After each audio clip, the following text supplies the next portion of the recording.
بسم اللہ الرحمن الرحیم۔ ہزاروں سال نرگس اپنی بے نوری پہ روتی ہے، بڑی مشکل سے ہوتا ہے چمن میں دید اور پیدا۔ ماشاء اللہ عز و جل، بڑی خوشی ہوئی آج مفتی طیب رضا مصطفی صاحب کی یہ تصنیف دیکھ کر کے، جس کا نام ہے آغاز سفر۔ ماشاء اللہ، یہ ایک بہت اہم کام ہوتا ہے تصنیف بھی۔ تو آج میں مفتی صاحب سے معلوم کرنا چاہتا ہوں، مفتی صاحب آپ نے جو ماشاءاللہ یہ بہت بڑا کام اور یہ کتاب آپ نے تصنیف فرمائی ہے، تو آپ اس کتاب کے ذریعے سے امت مسلمہ کو آپ کیا پیغام دینا چاہتے ہیں؟ بسم اللہ الرحمن الرحیم۔ ایک شاعر کہتا ہے کہ ہے بے گناہ تو ہونے سے کچھ نہیں ہوگا، ثبوت دیجئے رونے سے کچھ نہیں ہوگا، اور سبب تلاش کرو اپنے ہار جانے کا، کسی کی جیت پر رونے سے کچھ نہیں ہوگا، اور دیے دیوں سے جلا کر زمین روشن کر۔ دیا کہتے ہیں چراغ کو۔ دیے دیوں سے جلا کر زمین روشن کر، دیے زمین میں بونے سے کچھ نہیں ہوگا۔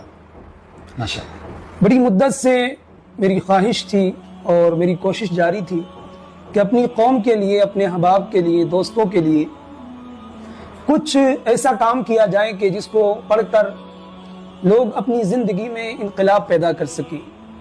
جیسا کہ مفتی صاحب نے ابھی اس کتاب کے حوالے سے ذکر فرمایا ہے، اس کتاب کا نام آغاز سفر ہے، اور اس کی جو ٹائٹل پہ فرسٹ لائن ہے وہ ہے لوگوں کے خوابیدہ ذہنوں کو بیدار کرنے والا خوبصورت تحفہ۔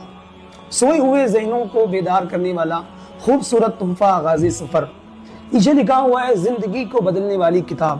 اس کتاب کے اندر ایسی بہت ساری چیزیں ہیں کہ جن کا احساس آپ اس کو پڑھنے کے بعد ہی کر سکتے ہیں۔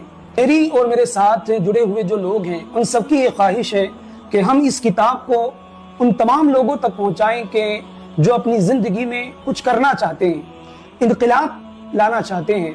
تو ماشاءاللہ سراج پبلیکیشن نے ہمیں یہ پلیٹ فارم مہیا کیا اور انہوں نے اس پر ورک کیا، اور ماشاءاللہ آج آپ یہ کاوش ہمارے ہاتھ میں دیکھ رہے ہیں۔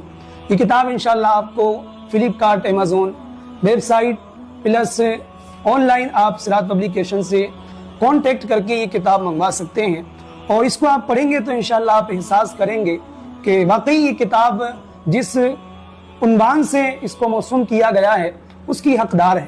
تو میری آپ سے مؤدبانہ مخلصانہ یہ اپیل ہے، گزارش ہے کہ آپ اس کتاب کو آگے بڑھانے میں ہمارا ساتھ دیں، اور جلد ہی انشاءاللہ آپ منظر عام پر کچھ اور بھی کتابیں دیکھیں گے، جیسے کہ ابھی ایک اور کتاب آنے والی ہے جس کا نام ہے موبائل فون کا استعمال اور بچوں کی نازک آنکھیں۔ اس کا بھی کام الحمدللہ کمپلیٹ ہو چکا ہے، اور اس کے علاوہ بہت ساری تدریسی کتابوں پہ بھی الحمدللہ ورک جاری ہے۔ تو آپ دعاؤں سے نوازیں اور ہمارا سپورٹ کریں۔ جزاکم اللہ خیرہ۔